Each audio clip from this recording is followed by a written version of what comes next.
रात के अंधेरे में रूस का एक विमान उतरता है। रनवे पर जैसे ही ये विमान लैंड करता है तो पूरी दुनिया दंग रह जाती है, क्योंकि इस विमान को देखकर पहली बार नॉर्थ कोरिया का तानाशाह किम जोंग फूट फूट कर रोने लगता है। आपने किम को हमेशा धमकियां देते देखा, मिसाइल टेस्ट करते देखा, लेकिन रोते हुए पहली बार दुनिया ने देखा। और इसी बीच भारत ने भी रूस पर एक बड़ा ऐलान कर दिया, जिसने पूरी दुनिया का ध्यान खींच लिया। दरअसल रूस का विमान नॉर्थ कोरिया में उतरा। इस विमान में वो चीज थी जिसने किम जोंग उन को रुला दिया। विमान में थे नॉर्थ कोरिया के वो सैनिकों के शव जो रूस की ओर से यूक्रेन में लड़ते हुए मारे गए। किम जोंग उन ने रूस की मदद के लिए अपने 12,000 सैनिकों को भेजा था, लेकिन अब उनमें से कई वापस लौटे लाशों के रूप में। जैसे ही ताबूत खुले, किम जोंग उन घुटने पर बैठ गया, सैनिकों को गले लगाकर रोने लगा। उसकी आंखों से आंसू छलक पड़े। ये नजारा देखकर पूरी नॉर्थ कोरियन आर्मी भी रो पड़ी। असल में रूस यूक्रेन जंग में पुतिन को अतिरिक्त सैनिकों की जरूरत थी। रूस ने अपने कुछ साझेदार देशों से मदद मांगी। इसी के तहत किम जोंग उन ने रूस को सैनिकों को भेज दिया। रिपोर्ट्स के मुताबिक नॉर्थ कोरिया अब तक 12,000 सैनिक रूस भेज चुका है। इनमें से कई मारे गए हैं। रूस इनके शव नॉर्थ कोरिया वापस भेज रहा है। ये नजारा न सिर्फ किम जोंग उन बल्कि पूरी दुनिया के लिए चौंकाने वाला था।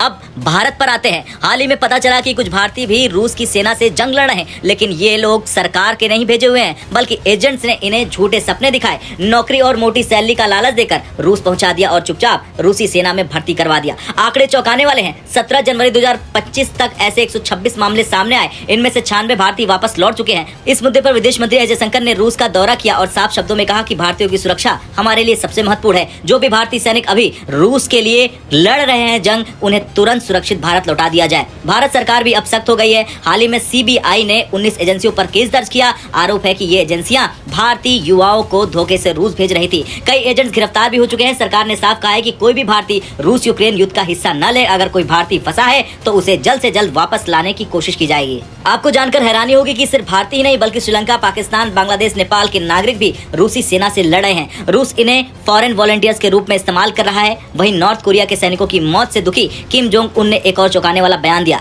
रोते हुए किम ने कहा, रूस की मदद के लिए और सैनिक भेजे जाएंगे, यानी नॉर्थ कोरिया अभी पीछे हटने वाला नहीं है। इस बयान ने साफ कर दिया कि रूस यूक्रेन जंग और भी खतरनाक मोड़ लेने वाली है। अब सवाल यह कि भारत का रुख क्या है। भारत ने शुरुआत से ही रूस यूक्रेन युद्ध में न्यूट्रल रुख अपनाया। भारत ने न तो रूस को खुला समर्थन दिया, न यूक्रेन को। लेकिन अब जब भारतीय नागरिकों की सुरक्षा दांव पर है, भारत ने सीधे रूस से कड़ा सवाल पूछ लिया। ये दिखाता है कि भारत अपनी जनता की सुरक्षा को लेकर किसी भी हद तक जा सकता है। रूस के विमान से किम जोंग उन का रोना सिर्फ एक इमोशनल सीन नहीं बल्कि इस जंग की सच्चाई है। हजारों सैनिक जान गंवा रहे हैं और भारत ने भी साफ कर दिया है कि अपने नागरिकों की सुरक्षा पर कोई समझौता नहीं करेगा। आपको क्या लगता है, क्या रूस यूक्रेन जंग और भड़क जाएगी? क्या भारत अपने सभी नागरिकों को सुरक्षित वापस ला पाएगा? कमेंट कर जरूर बताएं।